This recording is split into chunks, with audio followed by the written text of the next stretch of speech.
tabat yadah, lebih fasih dia tajwidnya. Gue udah ya anjing, gue ini banget, apa sih tajwid gue aja nggak set ini itu loh. Dia kayak ngoreksi gue, tajwid gue tuh nggak bener, suaranya tuh sama banget sama nyokap gue. Nggak tahu dia tuh tahu nama panggilan gue semuanya, Uma, Sukma, kayak gitu-gitu, tahu. Itu panggilan nyokap gue yang bikin gue kayak pengen ngikut ke arah itu gitu. Assalamualaikum warahmatullahi wabarakatuh. Ketemu lagi sama gue John Arya di Jembatan Hitam. Dan seperti malam biasanya, studio kita sudah kedatangan narasumber yang akan menceritakan pengalaman mistisnya di salah satu gunung, yaitu Gunung Ciremai. Jadi sebelum kita masuk ke cerita, kita bakal kenalan dulu sama narasumber kita. Halo Mbak, selamat malam. Namanya siapa? Sukmawati. Sukmawati. Oke, ini sedikit aja gue pengen nanya, lu pengen cerita di mana nih, pengalaman lu di mana nih? Di Ciremai sih, karena itu kan pendakian pertama gue. Oh, jadi lu mau cerita di Gunung Ciremai pendakian pertama lu? Iya. Tahun berapa? 2018. 2018. Oke, pasti teman-teman udah penasaran di rumah, pengen tahu gimana ceritanya. Jangan kemana-mana, saksikan terus Jembatan Hitam.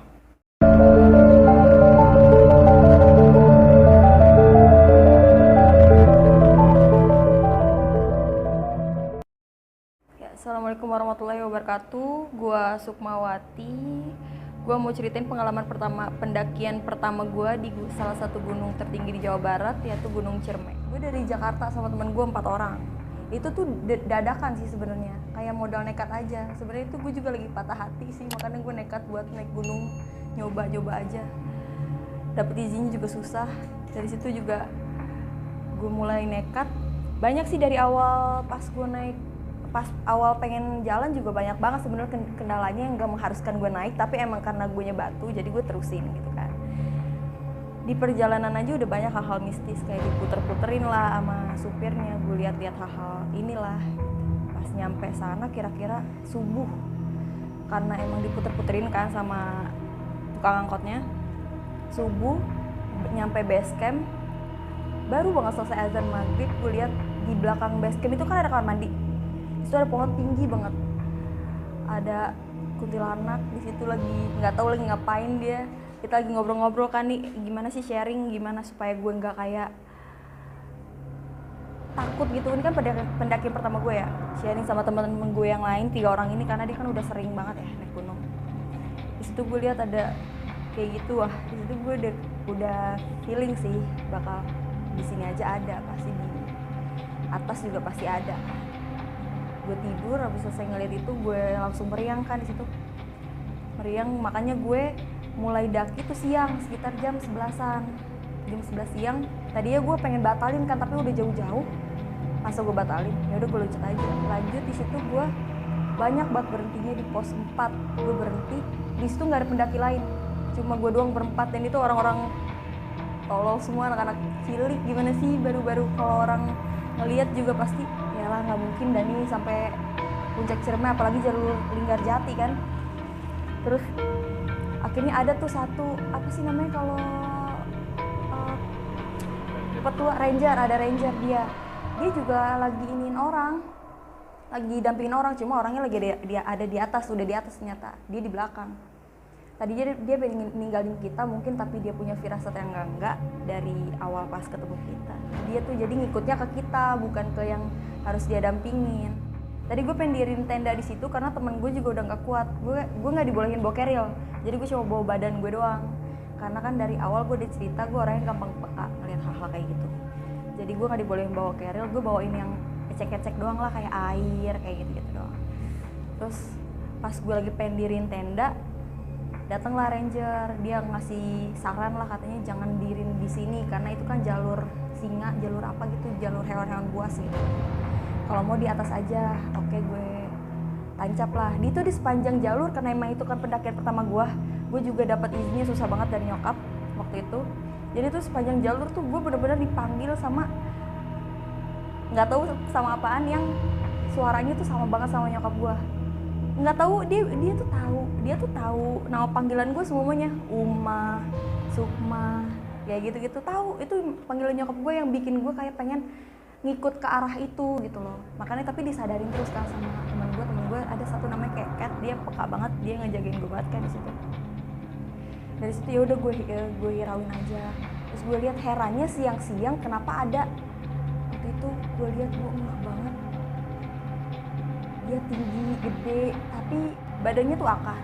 Terus rambutnya tuh panjang yang kayak di TV-TV kalau lo sering nonton. Itu tuh yang sering nakut-nakutin anak-anak. Kayak gitu, cuma mukanya dia madep ke kiri, hidungnya mancung banget. Mukanya apa ya, coklat-coklat kayak nyaru-nyaru sama apa akar. Karena kan emang itu pendakian pertama gue orangnya nih bandel nih.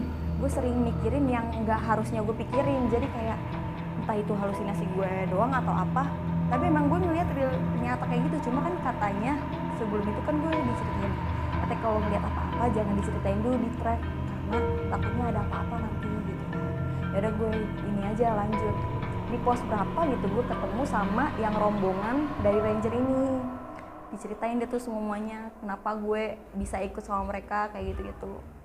Oke, gue udah deh lanjutin aja sepanjang perjalanan itu sampai di pos mana gitu yang naiknya itu tuh batu-batuan. Apa itu ya? Gue lupa deh, pos pengen ini deh summit. Itu gue nyampenya maghrib.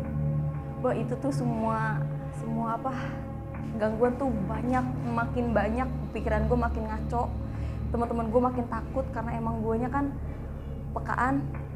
Dari yang mulai abis azan maghrib, perempuan tapi dia ngerangkak, bentuknya hitam, terus ada anak kecil yang dia ngikutin pundak gue. Itu tuh dari yang gue naik sampai turun dia selalu ngikut itu. Terus ada yang pakai baju kebaya warnanya merah, cantik sih, cuma dia mukanya berubah-berubah, kadang kayak hewan kayak gitu. Gue kan seumur-umur nggak pernah ya ngelihat hal-hal yang aneh-aneh kayak gitu, yang di luar nalar. Ibaratnya kalau misalnya orang yang terlalu pakai logika nggak mungkin lah percaya gue cerita kayak gini, masa ada bentukannya badannya akar kayak gitu, nggak mungkin kan. Tapi emang gue ngelihatnya, ih ada ya ternyata bentuk yang kayak gini gitu. Gue lihat kayak sepanjang trek dia bisik-bisikin gue udah berhenti kayak gitu, di sini aja. Terus kadang-kadang manggil Sukma gitu. Itu suara nyokap gue banget, kayak nyuruh gue buat berhenti tapi nggak buat netep di pos gitu. Jadi kayak ngejerumusin gue ke jurang kayak gitu. Gue selalu pengen ngarah kayak ke situ. Jadi gue nggak bawa keril, gue nggak bawa apa-apaan, tapi berat banget ya punggung gue. Sepanjang trek tuh gue malah berhenti di tengah-tengah. Waktu itu kan jalurnya kan kayak gini ya. Itu apa sih nama jalurnya gue lupa. Itu kan tahun 2018 ya. Gue berhenti di tengah-tengah, itu lama, ada kali setengah jam. Itu tuh mereka tuh pada ngumpul semuanya, ngedekap ke gue. Kayak nggak tahu kenapa dia ngumpul di tengah-tengah, di balik-balik pohon, anak kecil lah. Yang bahkan gue ngelihat korban yang apa namanya, ada yang kayak pernah, nggak tahu dia korban, nggak tahu apa, palanya tuh kayak keboek gitu loh di sini, kayak abis kena benturan gitu. Terus pocong tapi ada kakinya. Aneh gak sih? Pocong tapi ada kakinya, dia nggak loncat, dia jalan. Kayak gue sepanjang jalan tuh mau muntah, gue nangis kayak pengen udah berhenti. Temen-temen gue udah pada panik semuanya. Akhirnya sampai deh tuh gue di pos paling akhir yang buat sebenarnya itu nggak boleh didiriin tenda ya, karena emang anginnya kenceng banget tuh, karena nggak ada pohon-pohon di situ. Gue buru-buru tuh didiriin tenda. Kata rangernya gue nggak boleh sama sekali ngeliat sekeliling karena emang mata gue kan jelalatan ya, gue pengen banget ngeliat sekeliling, emang selalu kayak gitu. Pas diriin tenda tuh pengen aja apa sih yang gue bilang, perempuan ngerangkak tapi bentuknya warnanya hitam, bentuknya kayak binatang gitu. Dia ngerangkak dari atas pos gua sampai bawah tapi loncat. Dan yang ngelihat itu temen gua itu sampai ke bawah mimpi, dia sampai ngigo kayak gitu. Makanya gue di situ, gue sama temen gue yang ngelihat itu tuh dia di tengah-tengah karena takut kan dibawa kemana-mana. Itu juga gue tidur kayak nggak tidur, jadi tuh kayak dibawa ke tempat lain gitu loh. Itu pendakian gue tuh sampai abis mendaki dari situ gue pengen niat tuh berhenti aja kali ya gue mendaki, soalnya kan gangguannya ini banget gitu. Jadi tuh karena mungkin gue pekaan, mungkin dia jadi datang semua kali ya, nggak tahu juga. Pas ngedirin tenda gue bener-bener nggak keluar tenda, gue nggak makan, kita semua tuh nggak makan di situ. Temen gue pada bener-bener nge-protect gue semuanya, termasuk rangernya itu dibaca-bacain semuanya. Selesai lah tuh gangguan, udah nggak cuma mistis doang, babi juga ada. Tapi logis gak sih, masa di atas gitu ada babi? Emang ada ya? Ada juga ya masih ya? Oh, ada babi di situ. Gue juga nggak tau, gue pokoknya gue pikirannya di mistis aja deh di situ. Gue takutnya tuh itu bukan babi beneran, karena kejadian itu gue sebenarnya nggak bisa tidur ya, gue nggak lihat jam sama sekali. Tapi waktu itu gue nyetel alarm, nggak tahu itu gue sengaja nyetel atau enggak, pokoknya alarm gue nyala itu jam 1:30. Ada yang muter-muterin tenda gue, tapi dia tuh tinggi, badannya gede, cuma palanya kecil. Jadi tuh kayak, makanya kan tadi gue bilang sama lu ya, gue pengen ikut kalau lu acara-acara apa kayak gitu ya, ada setanya, karena gue pengen lihat makhluknya sama nggak sama apa yang gue lihat di gunung gitu kan, yang katanya nyamperin lah kalau misalnya kita deketin. Gue suka hal-hal kayak gitu sih, cuma gue takut juga sebenarnya, karena setiap gue ke suatu tempat nih, dia selalu kayak magnet, tau gak sih, dia tuh selalu ngedeket di situ. Dan itu bukan cuma sekali 2 kali pendakian gue selalu kayak gitu.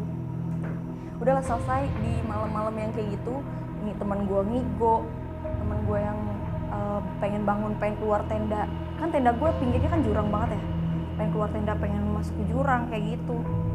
Udahlah selesai dari itu malam, baru dia makan sepuasnya deh, karena kan malam itu kan nggak makan ya, makan sepuasnya. Langsung gue summit lah segala macem. Itu juga gue summitnya kesiangan, jam 11 siang. Selesai summit, pokoknya turun summit ke pos yang itu sekitar jam 2 jam 3-an, otomatis pasti kalau turun bakal kena malam. Itu gue emang rencana nggak mau nendaan lagi, karena emang pengen bablas aja. Gue pikir kan kalau turun kan pasti lebih cepet ya daripada naik. Itu gue salah, itu gue diputerin di sepanjang trek. Itu pas gue turun tuh masih sore ya, maghrib gue di pos ini Bapak Tere. Itu gue berhenti dulu buat sholat aja masih digangguin. Gue sholat, bayangin aja gue sholat, gue baca apa ya waktu itu ya, tabat yada, lebih fasih dia tajwidnya. Gue apa sih, tajwid gue aja nggak ini itu loh, dia kayak ngoreksi gue, tajwid gue tuh nggak bener. Gue tuh sholat di dekat pohon, di pinggir pohon, dia di situ bisikin gue. Pas gue selesai sholat gue nangis, gue kayak astagfirullah, gue malah tuh nangis itu bukan karena takut, tapi karena pinteran dia nggak jadi mana gurunya terus ke belakang. Kan gue kayak ada lucunya juga sih, ada seremnya juga. Gue lanjut, itu udah mau di pos 4, tapi gue inget banget di pos 4 itu tuh nggak sama jalurnya sama kayak yang gue naik. Itu bener-bener gue diputerin di jalur yang itu sama. Itu tuh kan sepanjang trek itu cuma satu ini doang ya, satu buat orang jalan, karena kanan kiri kan emang udah pohon-pohon gede sama semak-semak yang tinggi-tinggi. Itu tuh berbagai macam bentuk tuh ada, dari yang pakai kebaya warna merah, kuning, hijau, semuanya ada. Cuma madep ke belakang gue itu tuh semuanya rata-rata manggil nama gue. Itu suara nyokap gue. Itu kan karena emang gue selalu mikirin nyokap gue ya waktu itu, karena emang izinnya kan setengah-setengah, dapet izinnya tuh setengah-setengah. Terus yang ada binatang aneh-aneh bentuknya itu di sepanjang trek itu, gue udah mulai ngamuk tuh di situ. Ngamuknya karena emang gue udah nggak kontrol, di badan gue tuh udah bukan gue lagi yang ngontrol. Di situ gue udah mulai nggak sadar. Nih gue cerita terusin ini dari versi teman gue yang cerita. Itu juga pun gue diceritain sama teman gue setelah 4 bulan gue pendakian. Karena kan emang katanya sih nggak masuk akal gitu, karena kan emang bener-bener gue diputerin 3 kali.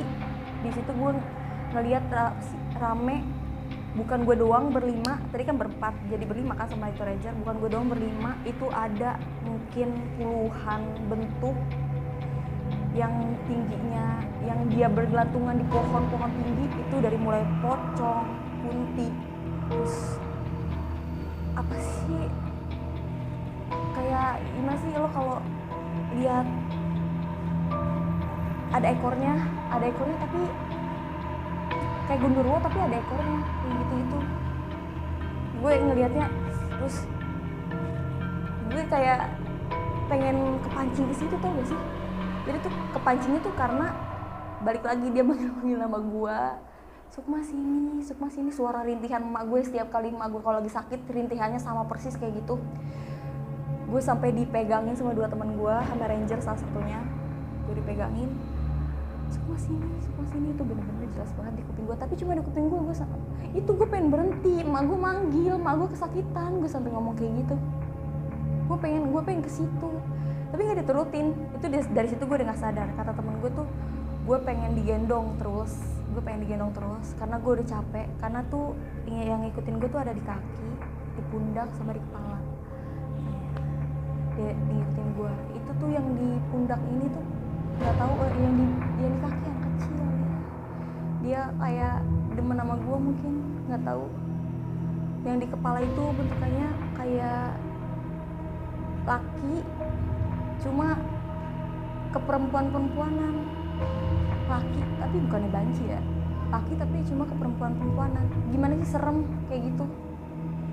Pas udah nyampe di pos 3 tuh gue bener-bener udah gak sadar, badan gue udah kayak udah ngebanting aja, gue kayak udah bener-bener gak sadar, gue udah tiduran aja. Pas gue tiduran gue inget banget di atas kepala gue tuh semua bergelantungan, kuntilanak tuh bener-bener di atas kepala gue sampai nggak sadar. Kata temen gue tuh nunjukin satu-satu yang gue lihat. Temen gue mah santai aja. Abis dari tenda tuh di situ di pos 3 kan mutusin buat itu karena emang udah nggak kondusif banget situasinya. Dibacain lah tuh apaan, baca-bacaan sama rangernya, muntah lah segala macam, semuanya muntah. Gue baru bisa ngomong di situ. Gue baru bisa makan, gue baru bisa ngunyah. Dan tapi di situ gue belum bisa jalan normal ya, karena gue jalannya sih namanya ngerangkak. Kayaknya ini dah yang dari atas yang perempuan itu dah bukan anak kecil. Soalnya dia berubah bentuk. Setiap pos itu dia berubah bentuk. Gak ngerti gue kenapa. Pas dari situ gue baru tuh bisa tidur. Itu pun gue tidur masih di tengah-tengah. Dan setiap tidur tuh gue kayak nggak tidur. Yang kayak gue bilang itu kayak gue dibawa ke alam lain. Tapi gue nggak dikasih penglihatan itu tuh bentuknya gimana kayak gitu. Pokoknya gue kayak tidur tapi nggak tidur kayak gitu. Abis dari situ udah lah. Itu pendakian pertama gue. Abis pas siangnya baru gue bisa gerakin badan gue semuanya. Itu normal lagi. Sampai base camp ya gue ceritain semuanya sama semua ranger yang ada di situ. Kebetulan tuh ranger di situ pada kenal sama ini ya, anak-anak Exmos ya. Ya kan? Pada kenal. Jadi tuh pada nggak kaget gue inian. Tapi kagetnya tuh gue berani-beranian.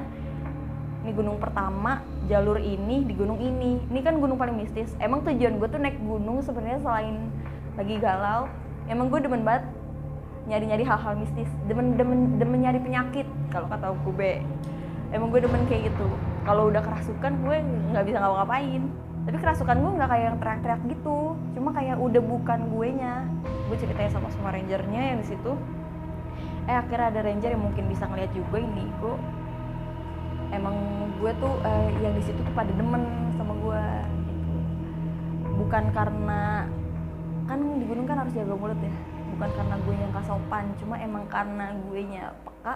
Dia tahu. Dan ditambah lagi pikiran gue yang lagi macem-macem. Jadi mereka semua udah kayak magnet, udah deketin gue aja. Makanya segala bentuk yang harusnya nggak gue lihat, jadi gue lihat. Makanya lu bilang itu aneh-aneh kan bentuknya ada semua di situ, itu sepanjang jalur. Ini yang gue ceritain tuh nggak semua bentuk. Kalau gue ceritain semua bentuk tuh panjang banget. Yang bentuknya model A sampai Z itu ada. Yang kayak masuk di akal sampai nggak masuk di akal ada semuanya. Sampai gue kayak mau nyerah berhenti di tengah-tengah, tapi jalurnya terlalu berat di kaki gue. Jadi gue nggak mungkin kan berhenti di tengah-tengah. Jadi dari situ seru juga ya gitu. Makanya gue lanjut ke gunung-gunung lain kayak gitu. Makanya gue suka dari situ, gue suka naik gunung bukan karena jalurnya ya, tapi karena mistisnya justru gitu, demen nyari penyakit. Ini gue ngerasa gimana ya, gue sebagai orang awam yang denger cerita lo tuh kayaknya parah banget gitu pengalaman lu pertama. Tapi bahkan dari awal lu naik ke gunung sampai lu turun itu banyak banget gangguan-gangguan ya, bahkan sampai banyak penampakan-penampakan yang aneh-aneh gitu lah ya. Banyak banget. Kalau untuk kepekaan lu sendiri nih, gue pengen tau basic dulu ya. Lu tuh ngerasain peka itu dari mana sih? Maksudnya sejak kapan sih lu bisa ngeliat hal-hal kayak gitu, sampai lu bisa ngerasain hal kayak gitu sejak kapan gitu? Oke. Gue nggak mau ya gue disebut indigo karena gue nggak indigo. Gue menyebutnya itu tuh gue peka karena emang itu gue dapet kepekaan itu dari gue umur 2 tahun. Gue kan dulu tinggal di kosan gitu, jadi ada penunggu situ, gue sebutnya Bukun karena emang udah kerap banget sama gue. Gue tuh sering banget dibawa ke lantai 3 buat main sama dia. Itu tuh apa? Bukun ini sosoknya apa? Kuntilanak. Iya, cuma dia berubah sesukanya dia. Kalau dia lagi marah ya dia serem, tapi dia nggak ngajak main gue, cuma dia nampakin diri.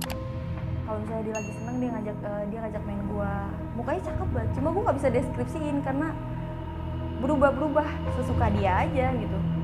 Jadi tuh setiap maghrib emak gue selalu nyariin gue, nggak ketemu, tahu-taunya ada di pinggiran tangga. Padahal emak gue udah lewatin itu, tapi nggak ngeliat gue. Dari situ gue mulai peka dan ngeliat hal-hal mistis.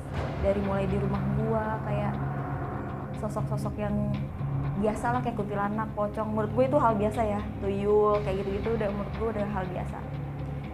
Jadi tuh kayak sebenarnya ada positif negatifnya sih gue punya kepekaan kayak gitu. Jadi kalau misalnya ada yang hal negatif, gue bisa cegah itu duluan kan. Tapi kalau positifnya ya positifnya kayak gitu ya. Yang negatifnya ya itu ruginya di gue. Lagi ngobrol kayak gini nih. Ini kan kira-kira yang gue tuh harus 10 orang, tapi yang gue lihat ada 13 kayak gitu. Ruginya gitu, jadi gangguin penglihatan gue. Itu aja sih sebenarnya negatif. Cuma kata Om Kube sama yang lain-lain negatifnya karena mereka suka sama model-modelan kayak gitu, gue takutnya gue tuh dibawa ke alamnya mereka gitu. Negatifnya sih gitu. Jadi lo ngerasain dua sisi lah ya, Dua sisi sisi. negatif dan positif. Jadi kalau yang positifnya ya mungkin lo bisa lah untuk jaga atau melakai kalau misalnya dia melakukan. Iya, orang-orang terdekat juga. Dan negatifnya mungkin terasa capek juga kali Capek ya. juga. Capek juga lah ya. Capek, bentukannya apaan aja gue lihat, mendingan lihat orang kan. Gokil sih 3 tahun udah main sama kuntilanak. Ini gue penasaran sosok pocong. Ini pocong yang lo lihat itu dia berkaki gitu. Iya, berkaki. Makanya gue bingung. Gue mau ketawa apa mau takut. Dua-duanya tuh barengan gitu. Tapi pas gue lihat dia nggak gerak sih. Dia cuma ya udah berdiri aja. Tapi dia tuh miring. Kukunya apa sih, jari-jarinya ini nih yang panjang nih bagian sini nih. Ini jari apa sih? Jari manis ya. Dia panjang banget. Kakinya gede. Gue nggak ngerti itu halusinasi gue aja atau emang gue ngelihat, karena emang gue udah ngelihat kayak gitu. Itu juga mungkin dibelur karena ini kali ya, ada semak-semak kan, di balik semak-semak kayak gitu. Jadi gue ngeliat kayak ada kaki, makanya gue bilang itu pocong tapi ada kakinya gitu. Makanya aneh. Dan terus nih kalau untuk waktu yang paling parah lu alami kejadian lo alami itu waktunya di pagi, siang atau malam biasanya? Dari menjelang maghrib sampai seterusnya tuh sampai subuh itu nggak berhenti. Berarti dan menjelang maghrib sampai pagi itu Iya, banyak banget. Kalau siang cuma yang normal aja, kayak misalnya gue ngeliat dia papasan sama gue kayak gitu, terus dia ngendek lah di satu dekat pohon, atau enggak dia di depan komok gue pas gue lagi gue belok sini dia ada di sini. Berarti bisa dibilang penampakan yang lu lihat secara langsung itu dengan ramenya ya rame aja gitu ya? Rame banget gitu. Rame banget. Makanya pas gue naik itu kan masih ada orang. Pas gue turun itu benar-benar nggak ada siapa-siapa. Pendakinya itu cuma gue doang berlima. Makanya di situ gue ngerasa kita nggak berlima doang, banyak banget. Bahkan juga sempat kesurupan ya? Iya. Nggak sadar kan? Nggak sadar.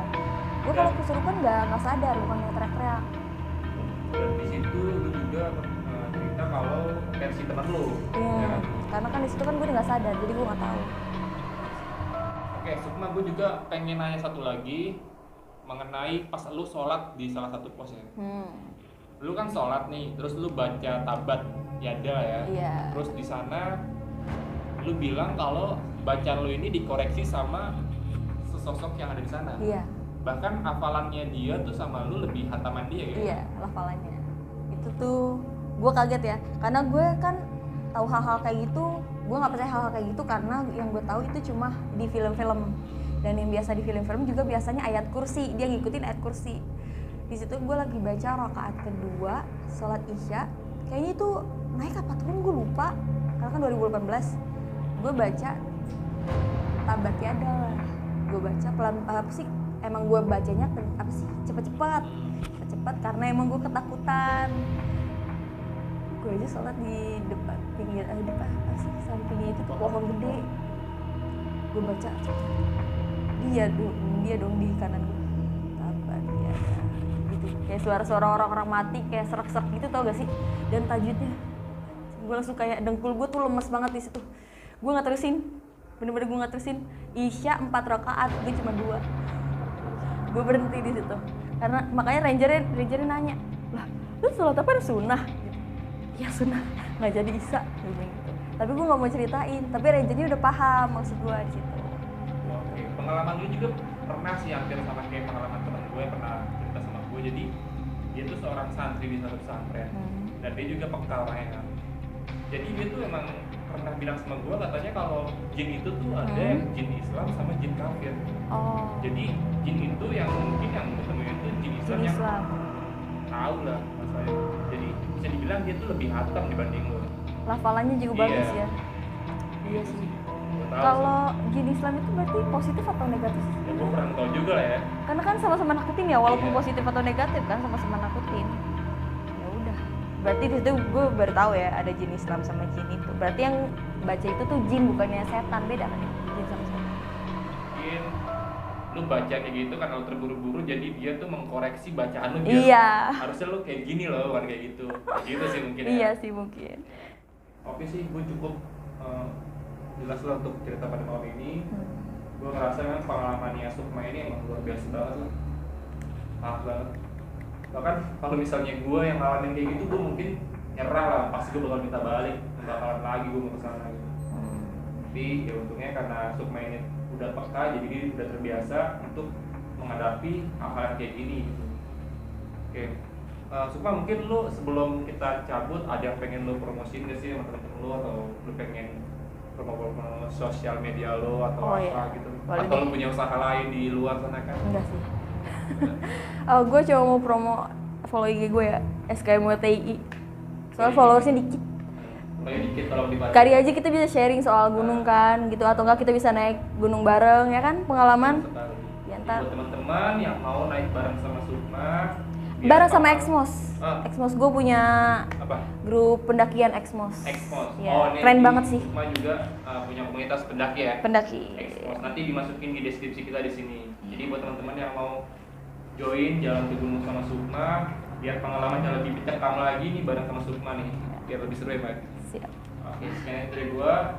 Terima kasih Sukma, lu udah mau mampir ke sini. Nanti kapan-kapan lu mention lagi nggak apa ya? Boleh. Gue ikut ya ke yang explore.